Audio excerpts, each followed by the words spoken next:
2004 was an interesting year to say the least. The DS and PSP came out, there was a 2004 presidential election, the launch of Facebook, and the release of Paper Mario The Thousand Year Door. You know what's crazy, Bo? This installment is almost 17 years old. That's honestly crazy. I was 2 when this game came out, and I'm now 18 going on 19. Man, time sure does fly. So let's not waste any more and hop into one of the greatest Mario RPGs of all time. Oh, and there is gonna be spoilers, so be aware.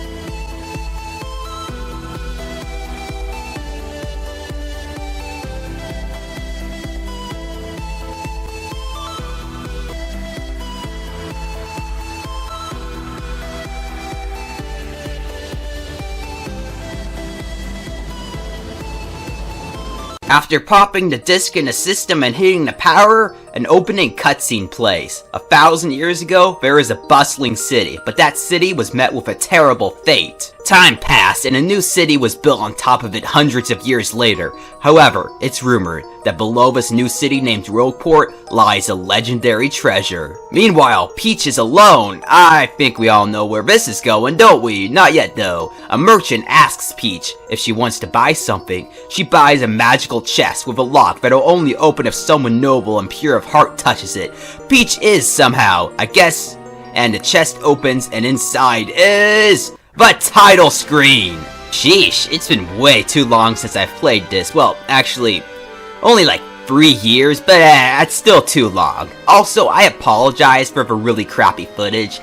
I'm using a DVD recorder with composite. I mean, this would be acceptable in '08, but no, it's not acceptable nowadays, so sorry for the crappy footage. Like the previous game, it starts off with the bros chilling at their house when they get a letter. Not just any letter though, a letter from Princess Peach. It turns out that a treasure map was inside the chest. It could even lead to the mythical treasure of legends. Oh, and Peach kind of forces Mario to come along. So he does. After taking the boat ride, he finally reaches his destination, Rogueport, the same location of the city of old.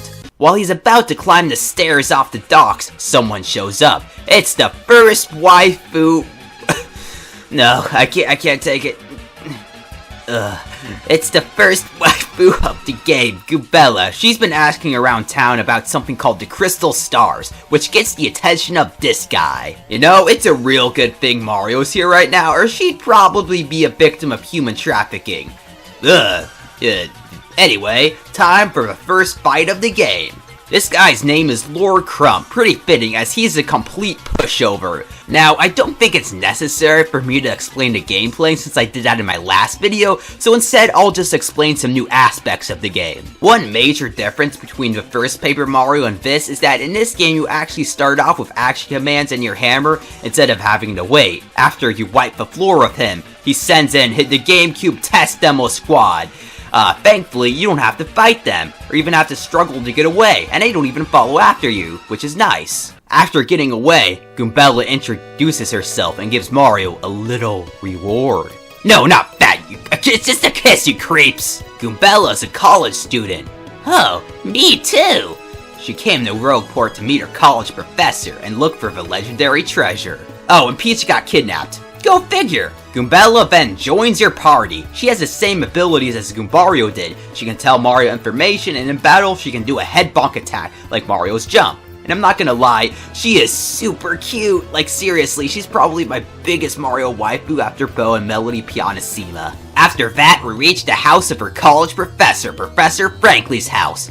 As it turns out, the map Mario got from Peach is actually a secret treasure map, and reveals the location of the Crystal Stars. The Crystal Stars are the key to finding the legendary treasure, but to get this info, they must make their way to the Thousand-Year Door. The door is beneath the city in its sewers, where the ruins of the old legendary town remain. Professor Frankly comes along with Mario, and a trio makes their way down. As soon as they enter, a Goomba, Paragoomba, and Spike Goomba want to have their way with Goombella. Like, I'm not even kidding, they want to hang out.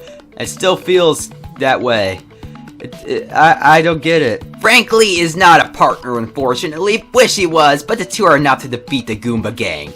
Now, can I just take a moment to talk about how much I love Rogueport Sewers? It's one of my favorite areas in a video game ever. There's all kinds of ruins down here, but music is pretty great. There's a lot of enemies down here that are cool. There's a lot of items to find. People live down here, and best of all, if you get a new ability, whether it be a new partner or move or something, just come down here. You're gonna find something. While exploring, you discover a black chest with something inside. Okay, this is a red flag. This person will be dead by now, so it's definitely a supernatural thing.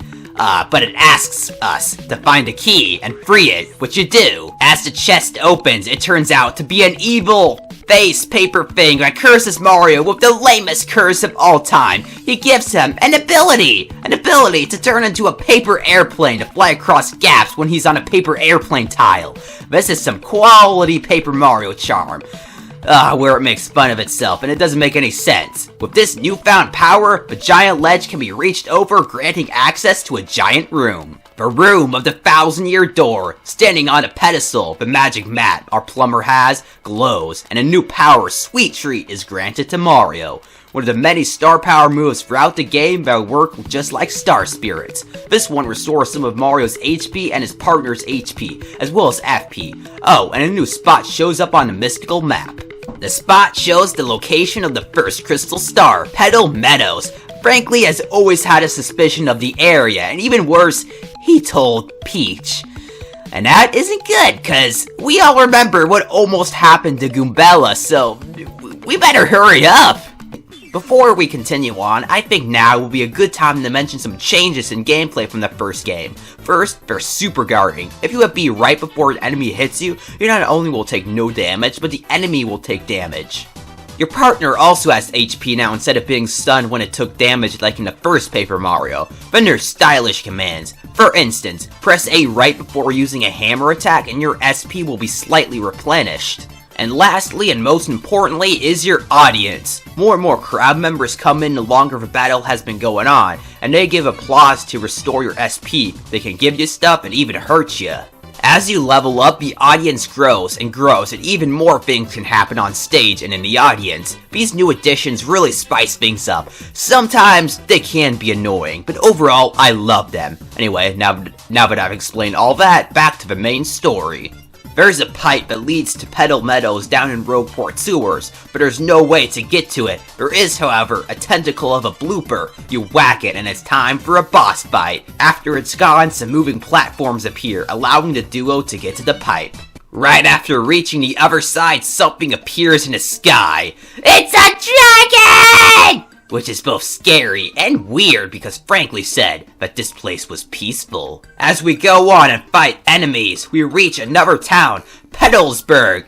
This game totally ripped off Pokemon Ruby and Sapphire. It's the Koopa Village of 1,000-Year Door. There are many Koopa citizens, including this young lad who's frickin' depressed. Me too, man. Me too. The mayor of Petalsburg is an old man with fuzz things over his eyes for some reason. Mario tells him about the crystal stars and offers to fight Hooktail the dragon for him. However, to get there, he needs some special stones in the fortress to the east. Just when you're about to leave though, that same depressed Koopa team wants to tell you something, but is too shy to spit it out. Me too, buddy, me too. The fortress the mayor was talking about is one of those first dungeon in the game types. It's short, but in this case the enemies are not easy, because some can't even be killed with normal attacks, instead needing a POW block. Hope you knew that! Other than that, the fortress ends with a game show hosted by a Thwomp, another Paper Mario series staple. Thankfully, the questions are really easy, but I have no clue what happens if you lose, and I really don't want to find out. Once you either win the game show or win the fight against whatever enemy would be thrown at you, a passage to the underground area opens. Down here are my least favorite Mario enemies once again, Fuzzies. I hate these things. They can suck your HP, meaning they're basically leeches. Two stones are located down here as well, the Sunstone and the Moonstone. Another thing ripped off from Pokemon, and no, they don't involve Jigglypuff and Gloom. When you're about to leave, a golden fuzzy comes to stop you with a huge swarm of other fuzzies. These things will do a lot of damage if you don't guard right. Thankfully, these ones don't suck up HP. Once that's taken care of, the duo will leave the labyrinth, the fort, and even Petalsburg. As soon as they get outside, they once again run into the introverted turtle teen. He introduces himself as Koops, and this time, he finally tells Mario what he couldn't get out last time. He wants to join Mario to defeat Hooktail! As it turns out, the boy's father had gone out to fight Hooktail years ago and never returned, so the guy wants revenge on the dragon. His girlfriend, friend that seems like a girlfriend, doesn't approve, leaving the poor old, cynical, depressed boy single. And he joins the party! Koops is basically the Cooper of this game. Outside of battle, he can be launched like a boomerang, but a new addition is added, him being able to stay in place if you hold X down. During fights, he can use his shell toss to attack enemies, while inside his shell, meaning it can take out spiked enemies. Finally, his power shell move can hit all enemies at once, with the same advantage as shell toss. Using our new partner along with the stones collected, a stone structure is transformed into a pipe. Entering it takes Mario into the background where Hooktail Castle awaits. This place is huge and creepy. It's home to a lot of skeletons, or dry bones, but a lot of them don't move, meaning they're actually dead. There's dead bodies in a Mario game. One of them turns out to be Koops' father. Poor guy. His old man left us a letter at least. Hooktail has a weakness to something that starts with CR and ends with Icket. I wonder what that could be. Oh, and it turns out to be Colorado's father instead. No, not Colorado's father! Poor old chap. Continuing on is a bloody pile of bones that comes to life and packs the room with hundreds of living corpses, hammer aside the zombies and reach the ringleader, triggering a boss fight. The fight is honestly kind of tough. Either have some FP to use Koops' power shell, or have a POW block to kill all the dull bones supporting the red bones, or you're probably dying the first turn, which I did, and what was worse than that is that the last point I saved at was before even talking to the mayor. Yay! Yeah! Oh god, I have to start the whole frickin' chapter all over again because I didn't save. Why? Later on in the castle lies another black chest, who tells us the same story as the last one. It needs a key, so we go over to the next room and find the chest and get the key. Then the spiked ceiling comes down. This is pretty terrifying if you ask me. Now, all first-time players are gonna assume that whoever's in there is telling the truth this time. Well, everyone is wrong, because it's just like the last one. The thing even gives you another beneficial curse, allowing players to turn into a piece of paper to squeeze through bars and such. In one of these jail cells is a badge that modifies the sound of Mario's jumping hammer to a cricket. I wonder if this is the right item. I don't know, there's so many things that start with CR and end with Icket. Like Crying Icket, or Chris Icket, or Croissant Icket, I don't know. On a higher floor, we meet a new character, Miss Mouse, another waifu. Even Koops seems to agree. Typical teenager. Even though I was one, like, what, how many months ago? Like, let's see, well, as of recording this, it's February, and this is probably going to be out in March, so, let's see, March to February, February to January, January to, December, December to November, and November to October, October to September, September to August. Okay, so I was a teenager like 8 months ago as of the time this video is being released, so, I can't really say too much about Koops. Going up higher and higher on the tower gets us right outside the dragon's lair itself. Hooktail is a piece of cake if you equip the cricket sound effect badge like I did, drastically reducing his attack and defense. He can breathe fire and do quite a bit of damage for this part of the game, and of course is a glutton. He even eats the audience later on. Right when he's beaten, the dragon makes the plumber an offer. Stop, and he gets 1,000 coins. Of course, he refuses,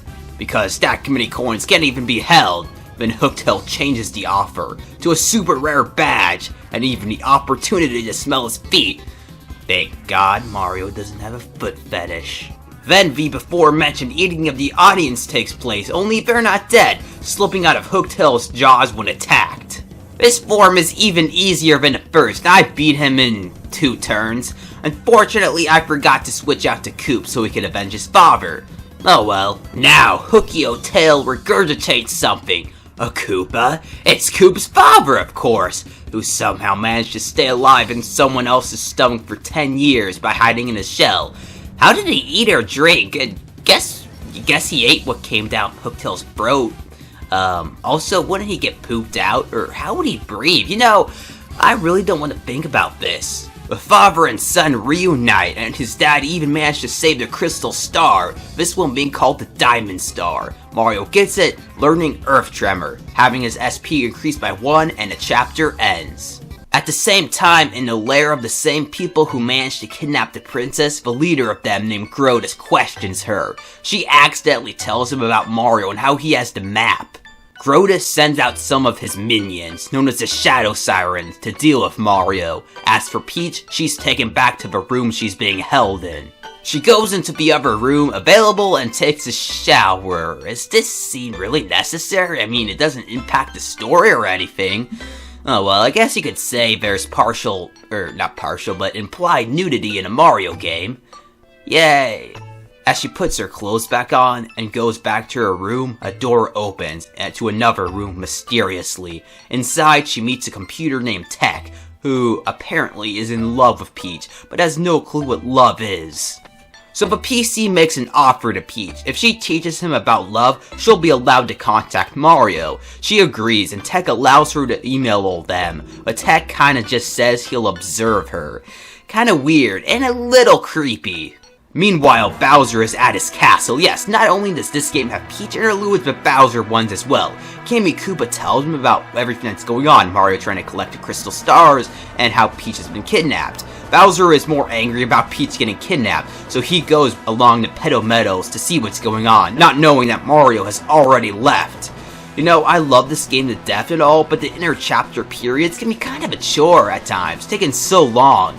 Thankfully, the Bowser ones are a lot more fun. With the crystal star in hand, the trio heads back to Rogueport Sewers on the way to the Thousand-Year Door. Holding up the map along with the new star reveals the location of the next crystal star. We take it to Professor Franklin, who tells us of Boggly Woods, along with the creatures that live there. There's a pipe leading to it, very near to the Thousand-Year Door, but that can wait because Luigi's in town. He got recruited to help rescue a princess from a chestnut king or something. I can't remember, but he sure does tell some interesting tales. Anyway, back to the sewers lies this creature. Using the paper fold ability we got in Hooktail Castle, it's now possible to get through these bars. On the other sides, our heroes meet Punio, one of the creatures that live inside the Great Boggly Tree in Boggly Woods.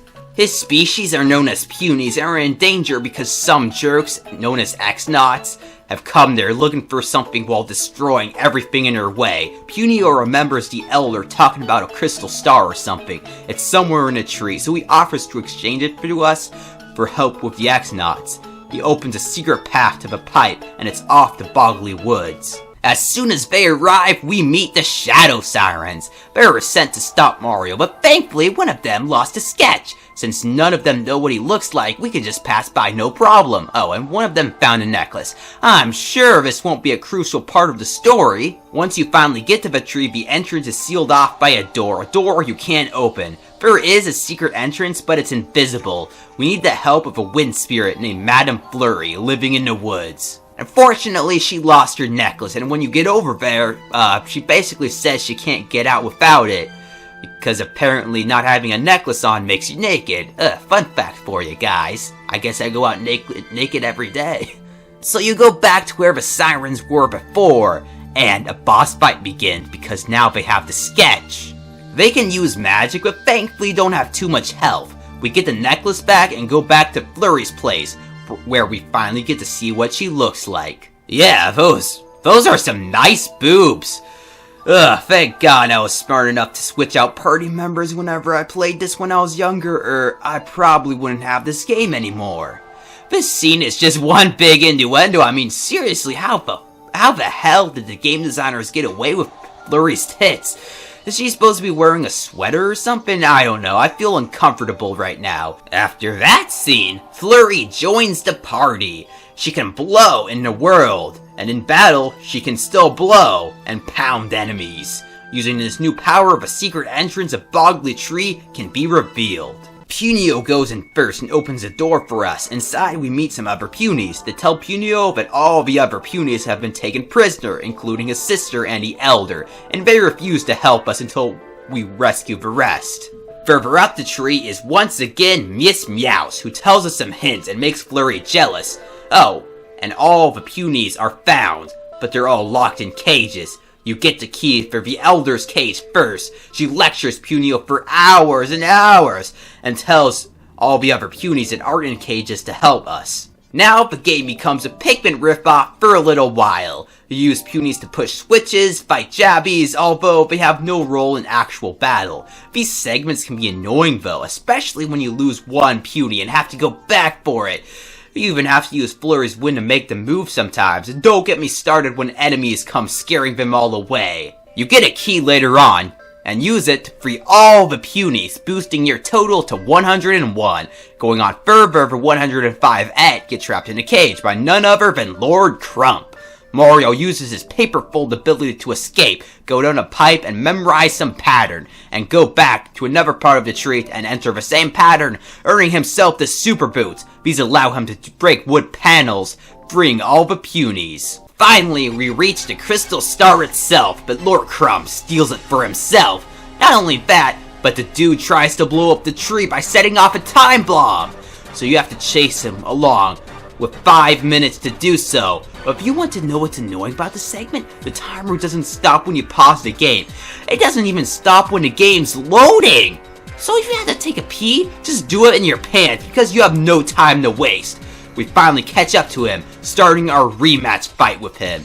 This time, he has a robot to help him, but he dies just as quick. I honestly forgot how broken the power balance is in this game. He does launch his arm to act as their own foes, but I just used items and he didn't live long enough to do it another time. With Lord Crump crumpled up again, the puny elder gives Mario the second crystal star, known as the Emerald Star. He learns a new special move, Time Bomb, and the Great Boglet Tree is back to the way it was before. Overall, I don't like this chapter all that much compared to others, but it was still fun nonetheless. As you can guess, it's time for a Peach interlude. Tech becomes creepy again, they dance, she sends a message to Mario. Then we have the fun Bowser interlude, where you get to play a side-scrolling minigame as Bowser. It's nothing special, but it might look familiar if you've played another Paper Mario game. Foreshadowing! After that, Bowser talks to a Peach poster, thinking it's actually Peach. These Bowser segments are probably my favorite part of the game.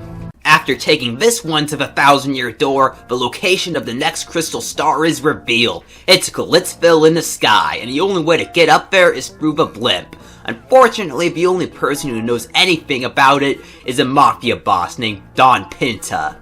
This doesn't sound good so far. In fact, we don't even know how to meet him. Although, on the other side of Rogueport is another criminal leader who tells us how to get to him. For a price. It's basically like how you meet Mufasa in the original title. Buy some items in the right order at his shop, and once you do, you finally meet him. He says you can have the tickets, but only if you do him a favor. Thankfully, it's nothing illegal. You just have to find his daughter, who ran away with one of his men to get married. They show up on the docks, and when you tell them, they come in and beg for forgiveness. Don Pinta shows some sympathy and lets them go, but never wants to see them again. After that, he gives you the blimp ticket and it's off to the next world. Now that we're in Glitzville, you realize it's one big tourist attraction with a big fighting arena and concessions. But the champion of the arena, called the Glitz Pit, gets a champion's belt having a crystal star on it. But they won't just resort to stealing it. No, Mario and friends have to win it. The person in charge of this whole operation is Grubba, a former fighter, with his lovely assistant Jolene. The game becomes totally different after this. Mario registers as a fighter and set matches are determined for you. You go to the terminal in the locker room to set a match. The match begins with the same enemies based on your position, and a set requirement must be met to move on. Let's say, you have to win this fight without using your hammer. After the match, you move up a position and fight a whole new group of enemies. Rinse and repeat, with some break segments here and there. Oh, and Mario gets a new nickname, the Great Gonzales. The first of these break segments is right after a few matches when you're told of a new hot dog with the egg of a southern island in it. When you go over to the stand, the egg is somehow able to move all on its own and it runs away from the hot dog salesman. Once you finally catch up with it, the man just lets you keep it and it follows you around everywhere except the ring. But soon you get a match against these guys. Nothing can harm them, and it's only a matter of time before you lose. After losing and getting back to the locker room, the egg finally hatched into a Yoshi, and somehow he heard everything through the egg and is combat ready after a few minutes of patching.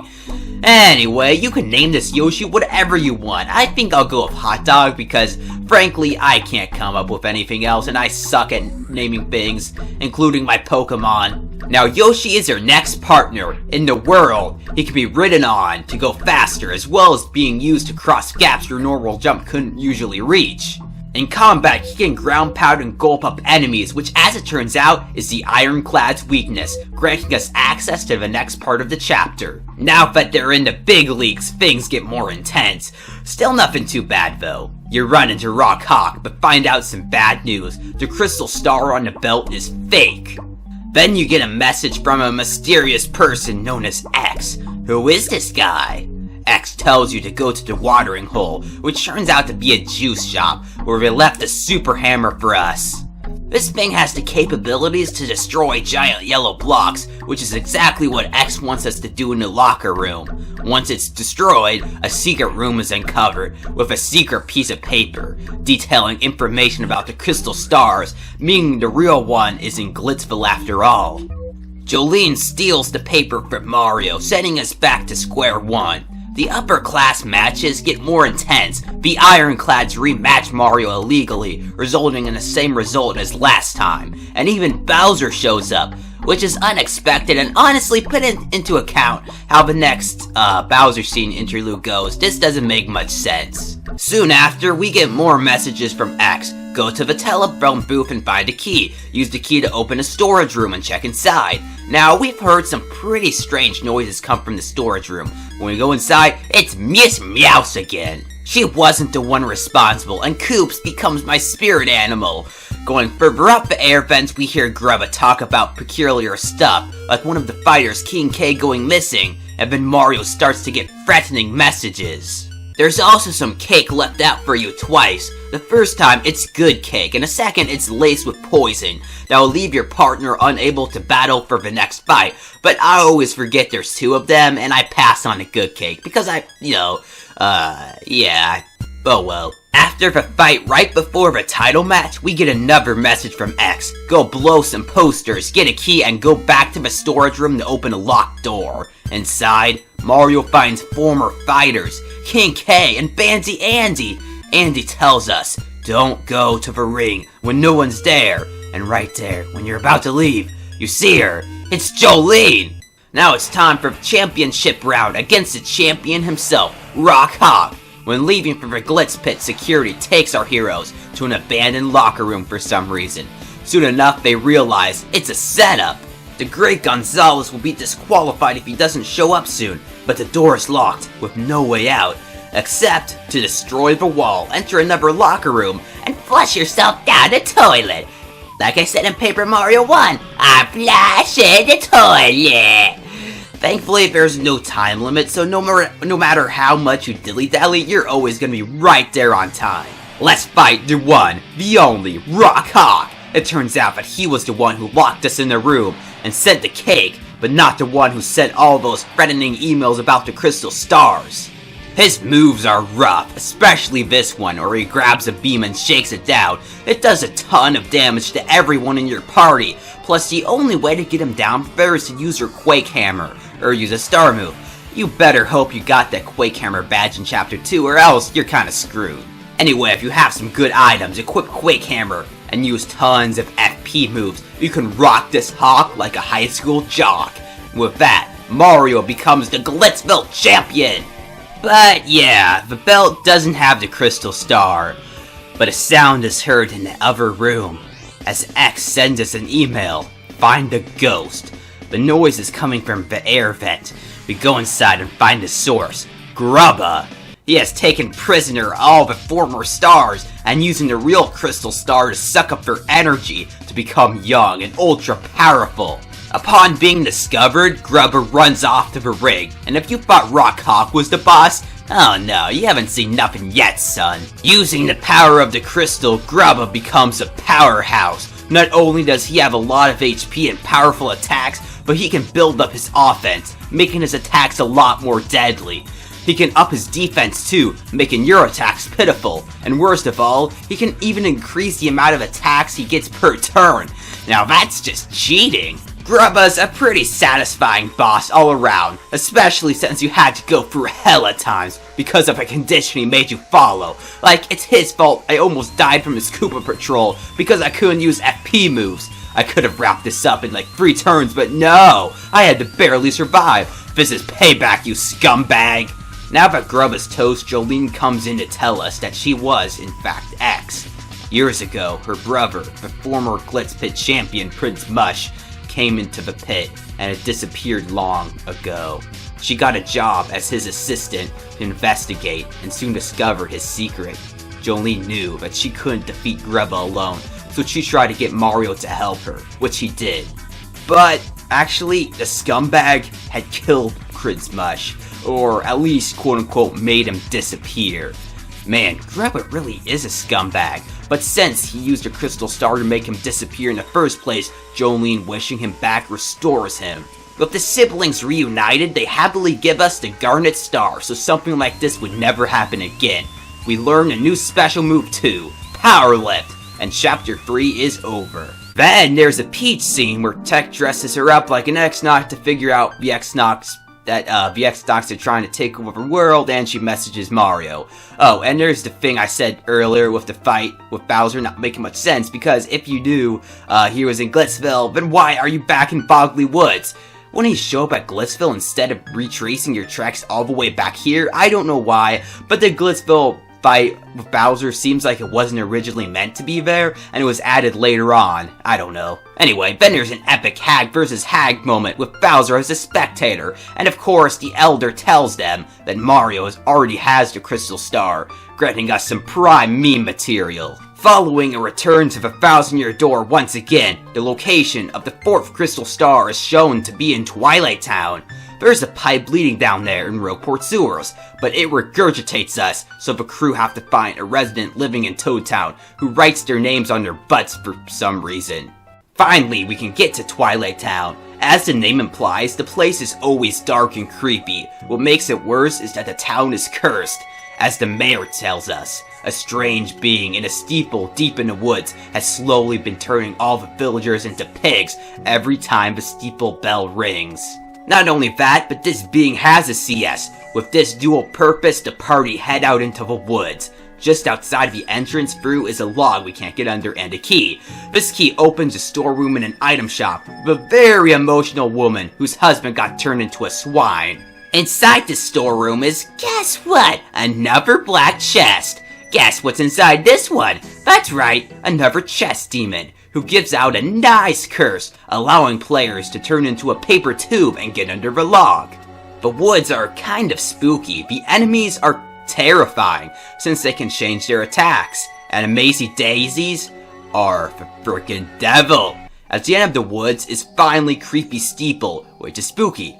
I've said this in both of my top 10 creepiest areas and locations in Nintendo games videos, but I'll say it again. The fact that this was once a church, a holy place, and now being a source of evil is frickin' terrifying. Inside the building is a chest full of boos. Once you release them, they play a game with you. One of them asks you to be nice, but then they gang up on you, forcing you to use self-defense, angering the boos. They all form together into a supermassive boo, and after it's beaten, it drops a badge. But in my first session, it fell down a hole, meaning it's gone forever, forcing me to reset my GameCube. Guess what's even worse? I didn't save at all, meaning I had to do a lot of Chapter 4 again. Yay! Oh, I need to save more often. Around the same time, the Shadow Sirens are in Twilight Town. They've placed a bomb to destroy Mario, except one of the sisters, Vivian, lost it. The other sisters punish her by leaving her alone to find it while they take a break. Poor girl.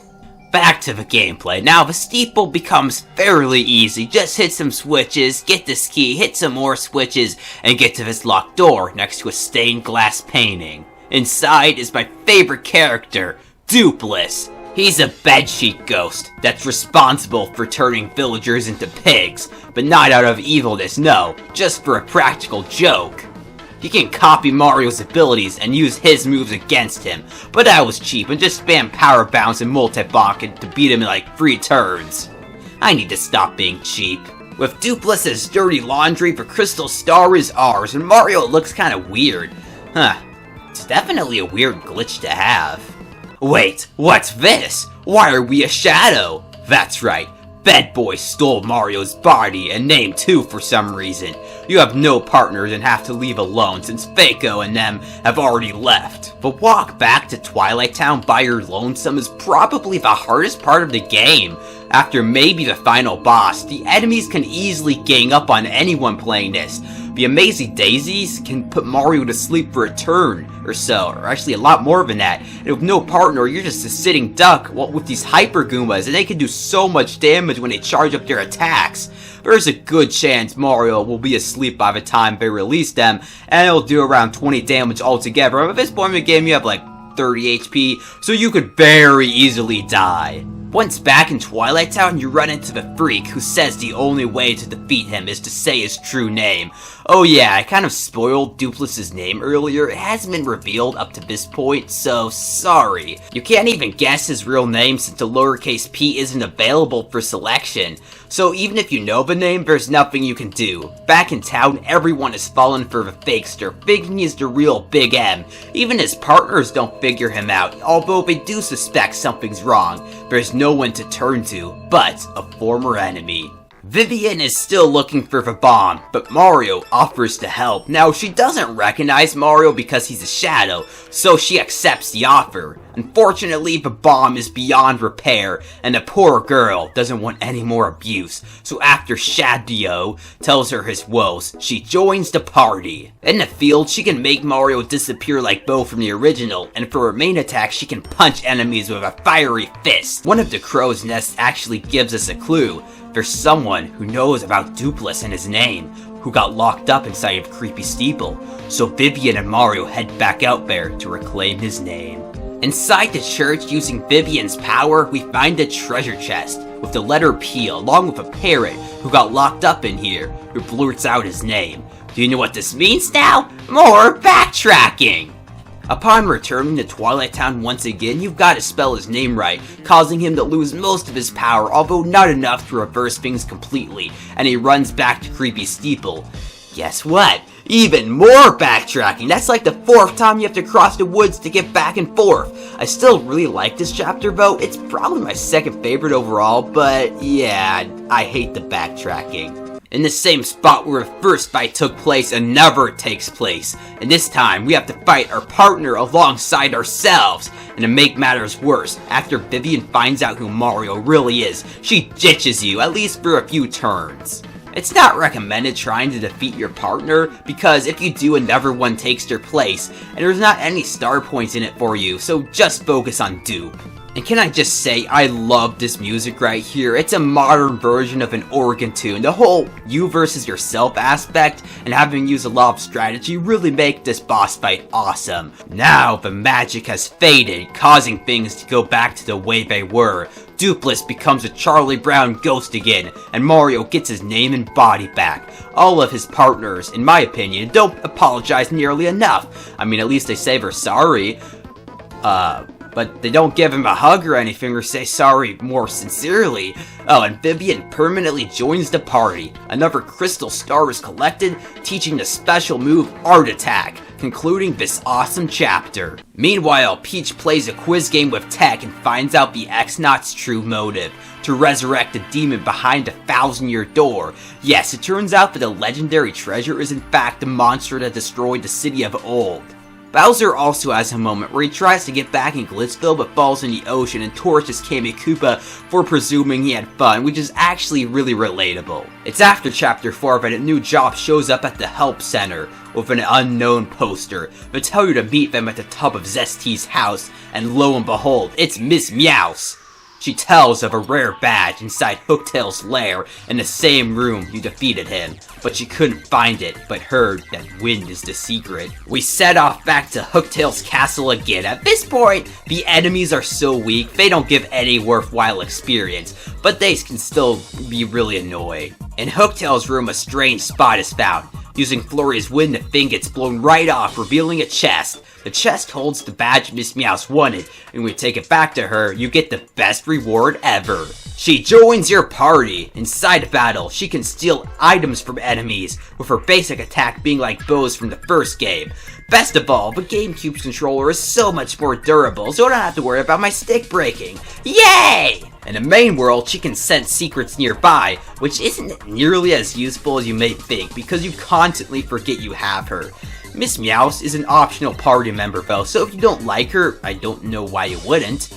Anyone playing can just skip this whole side quest. Back to the main story now. The crew gets Peach's message about the demon. They go to the 1,000-year door and tell the professor everything.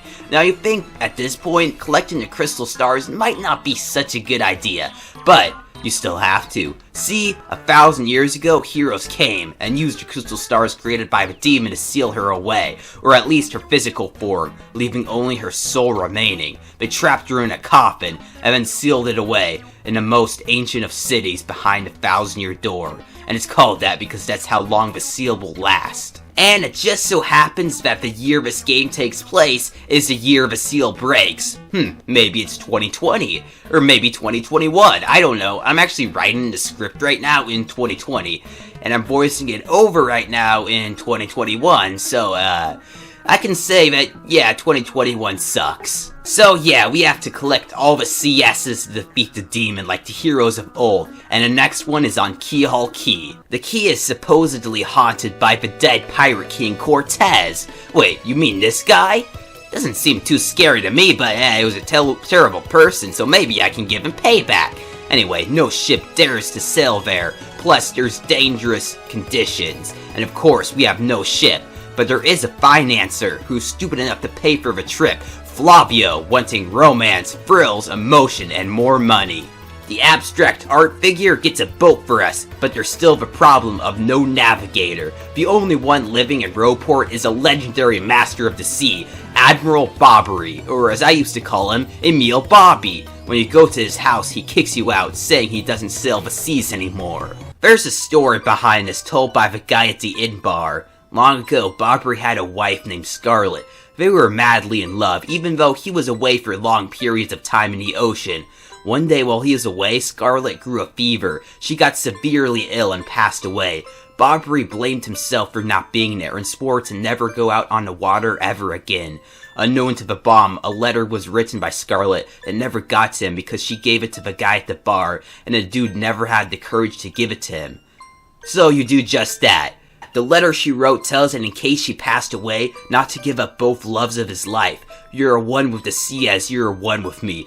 Okay, this part right here is so depressing, but it's still one of the best backstories of a Mario character ever. Finally, after a few tears, Bobbery agrees to take on the job of navigator. With the Bob-omb in tow, we have everything we need, so it's time to take off. But what's this? There's an X-Naut on board. I wonder who it could be. Close to Keyhole Key, some trouble is afoot. Flavio's singing! Oh, the horror! And the boat stops because of ghosts. They totally shipwreck everyone, and after this, there's no way to return to Rogueport until you beat the chapter, so you better be prepared. Everyone washes up ashore on Keyhole Key. Okay, so if these things are trying to keep people away, wouldn't it be more effective to scare them off instead of shipwrecking them there? I mean, keeping people there indefinitely is the opposite of keeping them away. Well, some of the crew, including Bobbery, have gone missing, and Mario was nominated to go look for them. The only place to go is the jungle. Deep in the jungle, we discover the lost crewmates, surrounded by the ghosts. Bobbery sacrifices himself so everyone else could get away, and when you finally do get back to help him, it's too late. He's about to die, but has one last request. Find him the bottle of Chocola he brought along, so we can have one last sip before passing. Flavio has the bottle and gives it up after you give him something in return, the dirtbag.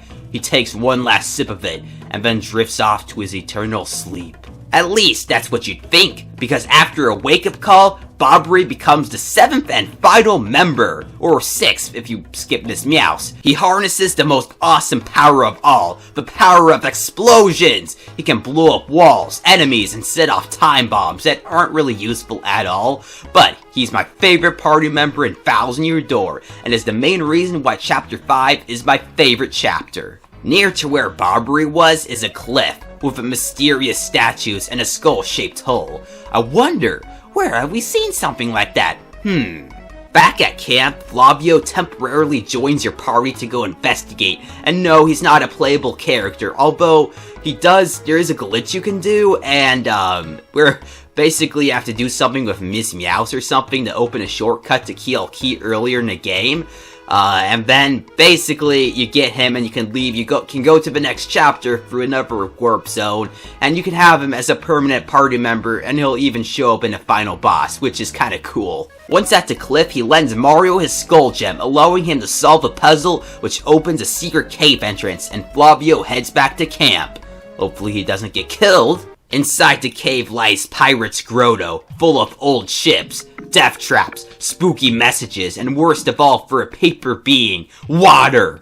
Deep in the grotto is yet another black chest, who doesn't even try to trick Mario this time, which is actually kind of nice. The curse he gives you grants the ability to turn into a paper boat and sail through water, opening up a lot of secrets not only in the current area, but all over the world. We even run into the Pinta couple again, who somehow survived alongside countless other toads for God knows how long. What did you all eat? I can imagine Coop's dad eating whatever comes down Hooktail's throat for 10 years without the thing about him getting pooped out, but seriously, this is like 100 toads. How did they all survive off of no food for this long? Now for the boss, Cortez himself, the most awesome character in the story after Dupless. He has quite a few forms. The first two are really easy, but the third is where things get difficult. He has a lot of weapons to attack you with. They each have their own health bars, and there are a few attacks in this game that can affect them other than star moves or items. Some of these weapons up in the air count as spikes, so jumping won't do it, your hammer won't reach, and most partners' attacks either are earthbound or don't have a counter to spike, meaning you're kinda screwed if you don't get Spike Shield, which I didn't, so basically yeah, you can be pretty screwed sometimes here. But this boss isn't beatable. That's right, the skeleton pirate is immortal, but when Mario tells him they're not after the treasure, only the crystal star, he decides to give it to them. What a great guy! The best star move ever, Sweet Beast, is unlocked and the 5th chapter is complete. No, it's not, because the real boss is nearby, the one and only Lord Crump. He disguised himself as a crew member and has a big ship with cannons. There's not really much anyone can do, but Flavio remembers Mario telling him about Cortez's ship, so he heads bravely for the first time over there with the plumber to negotiate. The skull gem Flavio carries around is the same gem required to fuel the Pirate King's ship that was stolen from him by Flavio's ancestors. They agree on a deal. If they give him the gem, Cortez will use his ship to get everyone out of there. This right here, though, is the reason why I love this dude so much. He's not completely on the hero's side, but he's not completely evil either. The fight with Lord Crump is a lot easier than Cortez. He gets other X-Nuts to help him, and his attacks do some damage, I guess, but nothing too difficult. After that, the Pirate King takes Mario and friends back home, ending this awesome chapter of the game. Meanwhile, Tech gets Peach to create a potion to make herself invisible, in the exact same manner as the cake game in the first PM. You know, the thing I utterly despise and hate, even with the timer part. Who could do this without a stopwatch app on their phone? Anyway, now invisible, Peach goes into Grotes's headquarters and brings back a disc for Tech to analyze.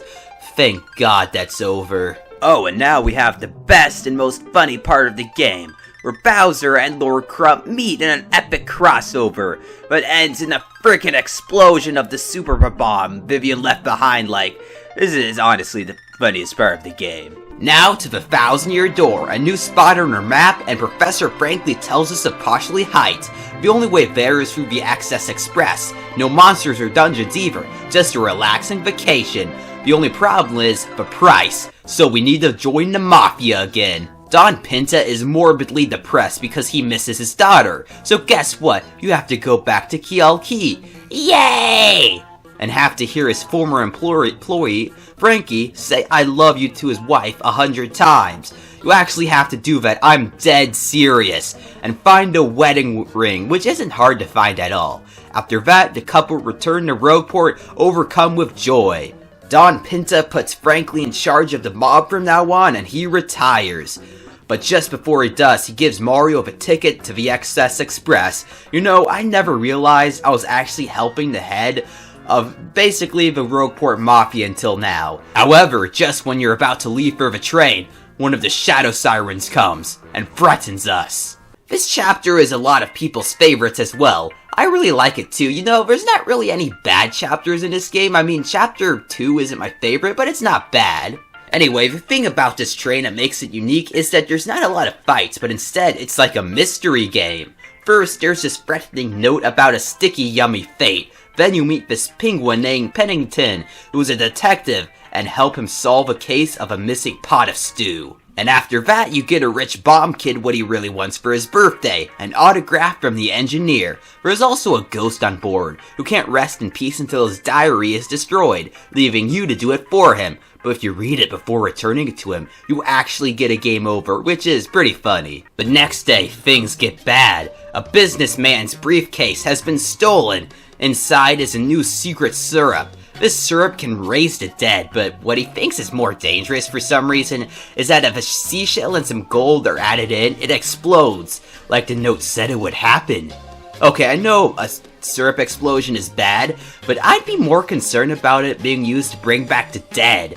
Oh well, I guess old Bobbery can be reunited with Scarlet, but no, it's never explained ever again after this segment. The culprit behind all of this is the movie actor, Zip-Toad, or as it turns out, Dupless! The train stops at the station because the drawbridge got raised, and Dupless takes off. Mario and Co have to go into the station and raise the drawbridge now. The enemies aren't too bad, but annoying nonetheless. And inside we get another upgrade, the Ultra Boots, giving you the ability to do a spring jump. This can knock stuff down or allow you to grab onto pipes and move around the places. At the end of the dungeon, we run into these black fuzzy creatures, but they don't put up much of a threat. We push the switch and now the train can move again. The third day, things get really interesting. When you wake up, everyone seems to be gone. So, after looking around everywhere, Mario searches the engineer's room. The weird creatures seen earlier called Smogs have returned, taking almost everyone hostage. Then you fight it. The boss doesn't have much HP, but lots of attack power. It's the only boss in the whole chapter, but it's still a great one overall. After the Smorgs have been defeated, you finally make it to Poshley Heights and to the museum where the Crystal Star lies. The museum is locked, but our detective friend is actually the owner and lets us in. However, the Shadow Sirens, with Dupless in the place of Vivian, take the star. Thankfully, what they took was a fake, and we find the real one in a secret world in a painting. Mario learns a new star power, Showstopper, and only one crystal star remains. Back at the X-Naut's lair, Tech finally reveals what was on the disc she got from Grotus. He plans to do something so terrible, but the game doesn't even tell us what it is yet. We do find out where the lair is though. The frickin' moon! That's right, Mario's first trip to the green cheese wasn't in Odyssey. It was in the days of the GameCube. Grotus finds out of Tech's treason and shuts him down, taking Peach to do the unthinkable to her. Another Bowser level is next, which is really short. Afterwards, he pummels Rockhawk, thinking he has the real Crystal Star, and he breaks the fake Crystal Star. The location of the final Crystal Star is the X-Naut base on the moon. Frankly says the only way he knows to get there is a cannon, in a place called Far Outpost. There's a pipe in Rogueport sewers leading to it, and along the way you get the Ultra Hammer, which gives you the ability to break stone blocks, which are blocking the entry to the pipe. Far Outpost is the equivalent of Russia. There, everyone denies that there's a cannon, including the mayor. Fortunately, Bobbery has been here before and calls him out. So this is like the Cold War, basically. Even after Bobbery explains everything, two things are still needed to operate the cannon. the approval of a rich bomb that we rode the Excess Express with, and a cannon operator, General White. Getting approval is pretty easy. As for finding General White, well, that's a different story. You look around all over the world for him. Petalsburg, Kealkey, Glitzville, the Great Bogley Tree, and even Twilight Town. But the same thing happens in every town. You ask someone about him, and they say he was just there and left somewhere else. Eventually, you give up and talk to the mayor again. And you know what? General White was here the whole frickin' time.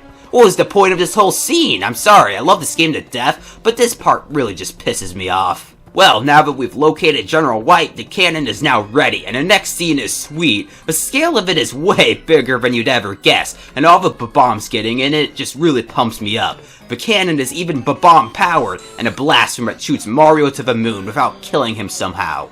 And they can somehow breathe on the moon. I shouldn't be questioning this game's logic. A guy frickin' survived in a dragon's stomach for 10 years, for crying out loud. Inside the X-Naut space, the music is freaking awesome, the enemies are tough, there's an annoying crane minigame, elevator keys, and so much more. Okay, I don't mean to gripe, but this part where you have to platform in this construction site is aggravating as heck. Your jumps have to be perfect, and if you fall off, you have to do it all over again.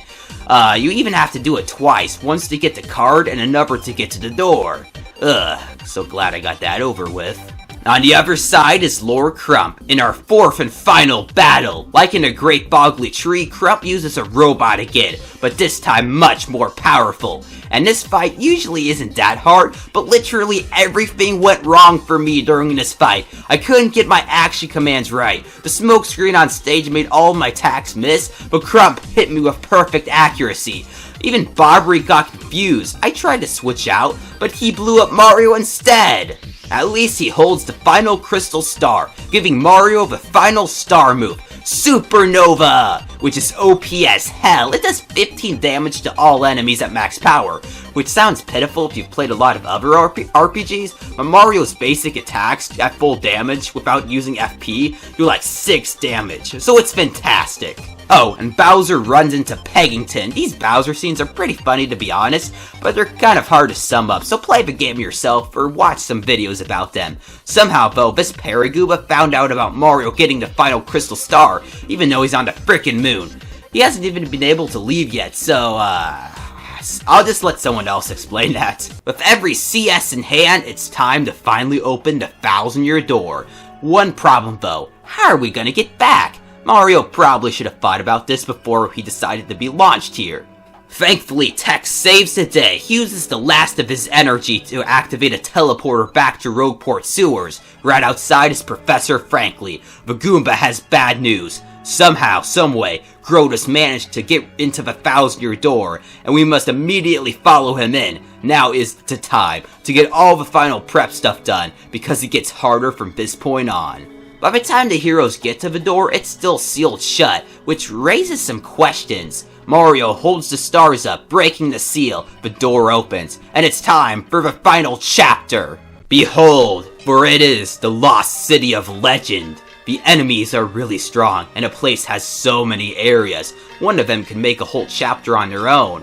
There is this one building with a lot of secrets, which is really fun. You have to do things like fight enemies in a specific order, hide with Vivian, and walk through walls. Each time you get a key, but there's nowhere to use them. Inside another building you find Gloomtail, the brother of Hooktail.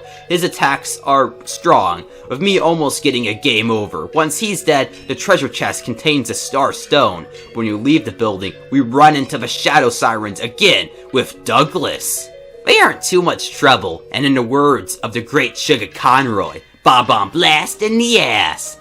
The Star Stone, along with the keys, open another passageway, and the building Gloomtail was in, so you go back in. There's some more platforming, some stuff to memorize alongside various other puzzles. But the part everyone is waiting for is the final boss. But before that, there's a fight right before it. 2 actually. Far deep in the city, outside the final door, is Grodus himself, who has Princess Peach. The boss fight is pretty easy if I'm being honest. He can create these little robots to give him a shield, but that's pretty much it. He uses magic, which can do a little damage, but he has barely any HP. Unfortunately, after you defeat him, he threatens you with something terrible. Take one more step forward, and Mario will never see the princess again. There's nothing anyone can do but sit like sitting ducks as Grotus zaps us like flies, but just then, a miracle happens. Bowser falls through the ceiling! Aw man, this right here is my favorite part of the game, well it was as a kid. Bowser unintentionally saves our butts while finally catching up to us. I don't know why, but I love this fight for some reason. Anyway, he and Kammy Koopa are the second part of this dual boss. Unlike the first game where Kammy Koopa only had 10 or so HP, here she has 50 and can use magic either to harm the player or beef up the Koopa King. Bowser on the other hand is just Bowser, breathing fire and all that. Together, they're pretty tough, so the goal is to take out Kammy so she can't beef up Bowser anymore, and then go for him. I really like this battle. You have to use strategy and all that, but it's still not that hard, like every other fight in the game. But let me tell you, the one that's coming next, and the final one, is the exact opposite. While Bowser and Mario were fighting, Grotus took the opportunity to escape with Princess Peach to the next room. Now is the time to heal. Equip all your good badges, and be sure to save. When you finally get your final preparations finished, go to the room, and the next over, and watch as your jaw drops at what happens next. Grotus opens the coffin of the demon, and the fire in the room turns black, the sky darkens, the ground trembles, and she emerges from the abyss. This is terrifying to any kid, and is probably the darkest moment of any Mario game, barring its sequel, but we'll talk about that next time. She even possesses Princess Peach. Yes, she possesses. Probably the most recognizable female character in gaming gets possessed by a demon in an E-rated game. The age raters say this is perfectly fine for anyone. I'm kind of glad my mom never saw this, or I would never be able to play any Mario game ever again. You'd think I was nervous when I had Flurry out. Oh no, I'd turn the game off if I heard her walking up the stairs during this part. Anyway, the Shadow Queen possesses Princess Peach, and I'm not gonna lie, she looks hot. Oh man, does she look hot. The design here is probably... Okay, is anyone near me? Okay, can I say this? It's probably the sexiest version of Peach ever, and I don't think she's attractive normally, but man, am I seriously saying someone's hotter while they're demon possessed? Hell yeah, I am. Back on topic, the only reason Grotus brought back the Shadow Queen was to control her, thinking somehow whoever summoned her would be in charge. Unfortunately for him, no such reward exists, except getting decapitated. Yeah, if this couldn't get any darker. Beldum actually planned this all out. She was the one who came up with the rumored treasure and tricked the X-Nauts. While Dupless is in for, I actually have no clue. Why the heck is Dupless in on this? He probably never met the Queen. Well, neither did Vivian, but her two older sisters used to work for the demon 1,000 years ago. The Queen makes an offer to Mario, become her servant, and she will spare your lives. Of course, you refuse, although I'm not sure what happens if you accept, and I really don't want to find out. A fight commences next, and you do good for yourself, keeping the Shadow Witch on her toes. Soon though, things go from bad to freaking fantastic as she makes herself completely invincible. What happens next is something very similar to what happens at the end of Earthbound. Everyone you've met across your adventure, Coop's dad, the Punies, the Glitz Gang, Twilighters, everyone on Key Key, the wealthy ones, and Mother Russia cheer Mario on. The Crystal Stars take this energy and give it to the Plumber, while Peach gives up her last of her power as well. Now the Shadow Queen isn't so invincible anymore. Although hard as hell, she has 150 HP, can drain your HP with her dead hands. She can create these dead hands, raise her attack power, raise her defense, and can do a super powerful attack, which actually never hit me during this fight, thank goodness, but trust me, it's bad. The thing that sucks is you have to keep taking out the hands with moves like Fiery Jinx or Bob on Blast, which consumes quite a bit of FP. I'm serious when I say prepare. Every other boss in this game is easy as pie, but the Witch is harder than all of them put together. There's only one thing more satisfying than seeing that health bar hit 0, seeing it hit 15, because if you have at least 6 SP, it's game set match. Why? Because Supernova! I can't tell you how fast I pressed that A button, but victory is ours! With this, the Shadow Queen is vanquished once and for all, and Peach is okay, with no harm done to her whatsoever. Professor Frankly's okay too, and what do you know, there really was a treasure after all. Everyone gets out and returns to the dock where this whole adventure started. Mario, Peach, and Toadsworth are about to leave, and the goodbye here is really emotional. You feel like you're actually saying goodbye and like everyone here is your friend. It's stuff like this that makes Paper Mario Paper Mario. The gameplay and other assets are a big part too, but stuff like this truly makes them special. There's even a part afterwards where Goombella sends Mario emails and tells how everyone's doing. Beldum promises to never be mean to Vivian ever again. Yoshi becomes a fighter at the Glitz Pit. Bobry finally returns to a life at sea. Crump and Grota survived, with the latter being reduced to just a head. Even Tech is alive and kicking. And Goombella implies she has a crush on Mario. Oh, like it isn't obvious. Seriously, like 90% of female characters in this game have a crush for the guy. Peach, Goombella, Vivian, Beldum, Flurry, Miss Meowth, the rich toad lady, and a boo that runs Don Pinta's shop. Man, Mario's a stud. I wish I was him. Finally, at Mario's house, Peach and Toadsworth come in with a treasure map, ending the game. That was a masterpiece of a game. I love Paper Mario the Thousand Year Door, although I ran into a lot of annoyances. First of all, something went wrong with my GameCube, making the laser on it really loud to the point of being really distracting. I don't know if that was actually a problem with the GameCube, because I haven't played mine in a while. I think it might just be normal, but seriously, I'm scared my GameCube's gonna die, and that buzzing sound just really annoyed me. I don't know why I'm talking about it so much. I also ran into the problem of the video quality on this video is really terrible, and so is my mic. I need to get a new mic really bad, but I still enjoyed this game a lot. Okay, I gotta say, I enjoyed making my Paper Mario video better. I enjoyed playing Paper Mario The Thousand Year Door, but I didn't enjoy making this video that much, because I am freaking tired right now. I just want to get this video done, and this Super Paper Mario video done. I still have to get that done. Oh, man. But anyway, I hope you all enjoyed this video, and stay tuned next time, where we talk about what else other than Super Paper Mario on the Wii. I'll see you all next time.